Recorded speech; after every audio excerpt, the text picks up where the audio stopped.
We'll begin this hour with 5-month-old strike by the Academic Staff Union of Universities and what seems like an unending face-off between the union and the government. And Arise News analyst Dr. Sam Amadi is here to actually look at the situation and its implications on the educational sector. Dr. Sam, the implications of the strike, one too many. 1986, 36 years ago, the very first Asuu strike took place here in Nigeria, but 36 years after, strike option, that action by the union, it seems like it's not going away, and yet we're not getting the right solutions. Let's talk about the implication and how this has affected and is still affecting the growth of education in Nigeria. Thank you very much. First, you have to know that it's like Asuu is meant to strike, because from 1999 to today, we can only count 3 years or 4.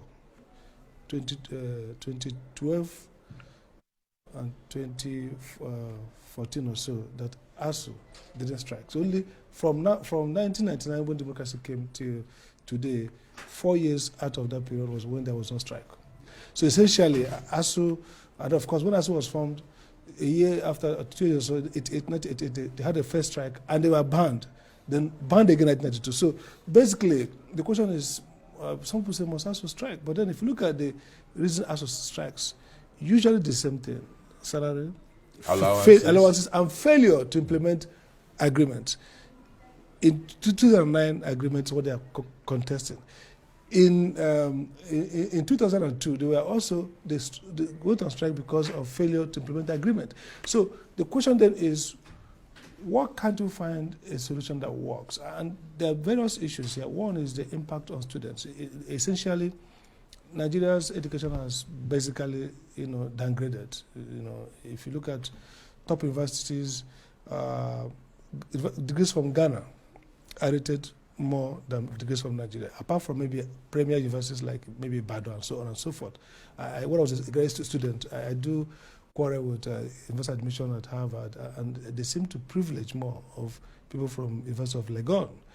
And right now, I think it'll be worse, because if you have a university where 5 months shut down, the tendency is that when students resume, they will crash through. And so, repeatedly, this devalues our degree. And again, the most important thing is that people talk about youth violence, cults, drug, and yahoo. Now, if you do a sociological analysis, it covers that some of these youth students pick these dangerous habits when they were out of school. Idle hands, and then politicians, of course, find them useful for all kinds of things. Exactly. So the social capital we have destroyed, that we now have youths that are incapable of both the civic responsibility of nation building and the intellectual aspect of it deficient, is a price we're going to pay even up to the next 2 decades, because these are the formative years, and even if a few of them go abroad and get better, most will be stuck here. So I think it's now becoming a matter of national security concern that the cause of this strike, we need to take a holistic look at them.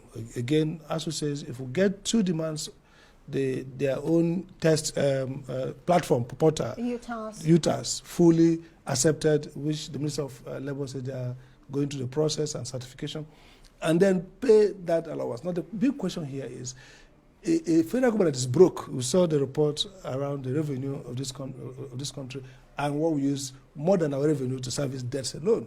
So the question is, realistically, except government shut down some of the operations, some of the waste, bite the bullet, reduce waste in public administration, and free money for education, they might struggle to meet with Asuu's demand. And even if there's some kind of respite, down the line, in the next maybe 6 months, thereabout, or 1 year, the next government will inherit the same crisis. So it seems to me that there's now need for a national confab of a sort around education sector. When we are NAS leaders, I remember very well in the 1992, we had an academic reform program. We were saying declare emergency on education. Today we are still saying declare emergency. There was an emergency declared on education by the Minister of Education, Adamu. I remember how did they declare in his first emergency? tenure as Minister of Education. But one wonders, after that emergency was declared, what has changed? Really? Have you seen any rigorous social science-based report about that emergency, to declare emergency does not simply mean we're declared. It means that the government puts all resources to examine the root cause of a crisis, develop real measures that address it. So a declaration of emergency is stop press. It's like, look, we are the fire is on the mountain. Government puts all resources. So yes, Adamu says so, but what changed in terms of policy? What changed in terms of funding? Part of Asu's concern, not just about the salaries emolument, is the collapse of university education in Nigeria. I'm a university teacher. I'm now a dean of another law school. I used to teach at another law school. You discover that the facilities for training, the journals, there's basically nothing of excellence in the universities today, because you talk about research, there's no support for research, both for academics and for students. You talk about access to journals, international journals. So look at the African rating of universities. Few Nigerian universities make it even up to 200 or 500 or 5,000 of global. So primarily, of course, our students are bright. I mean, some of our students who go to Nigerian universities end up becoming Harvard, just like one of your daughters. My daughter, yeah. Yeah. So primarily we have smart students. So it's not all too bad, because I was worried when you called University of Legon, as a reference point for admitting African students. We still have loads of Nigerians from this public universities who are performing brilliantly and are attending Stanford on scholarships, Chris, just like you mentioned, even Harvard University. That's the problem. Myself, I went to Harvard on scholarship. But that's not the point. It's competition. It's competitive. It's not whether you have the money. No, the point is that Nigerian students who go through the mill, the drudgery of university education here, are stronger when you go abroad. Absolutely. Your daughter will do far better than those other the average American. But the problem is that the system, you see, we are looking at the exceptional, those who made it through this hell. The point is the millions and the hundreds who are trapped. So your daughter and a few Nigerians who go abroad are exceptional. They make it. But the question is, we should have an education system that gives us good result for the majority. And that's what is failing. By the way, look at what JAMB is complaining. Look at the everyday, even some of the teachers we're talking about can't pass basic basic mathematics and English. Particularly in Kaduna State, exactly. Or in some parts of the... If you sack them, crisis. So we also see, you have to balance it. There's a growing teachers' power all over the world. Latin America, the teacher union are a problem to government. Teachers' power. They refuse retraining, they refuse assessment, accreditation, and so it's two ways. You have to, Asuu and the teachers themselves have to take more responsibility to improve quality of teaching and research, and also prudent management of resources that government gives. Some of the university vice chancellors are absolutely corrupt.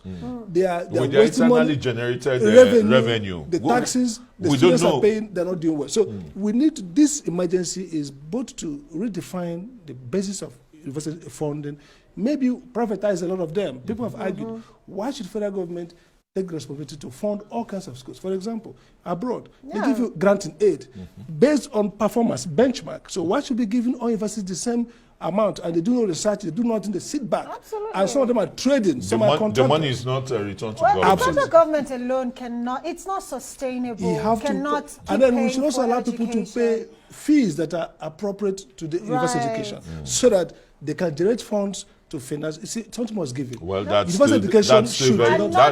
very debatable. No, not with a minimum wage of 30,000. University education is not it's not for everyone. It's not a necessity. Technical education. We should train people to enter to diverse. Absolutely. Even the education is a fundamental right. Absolutely. Not university. Do not forget that. In the university, but even in the US and the Canadas, you have to pay for college. But there are grants, and in the good old days in Nigeria, here we had the Nigerian students loan. We should have those things back. Where are they? We should have grants for scholarship, for merit, and for need, but we shouldn't allow people to pay in pittance.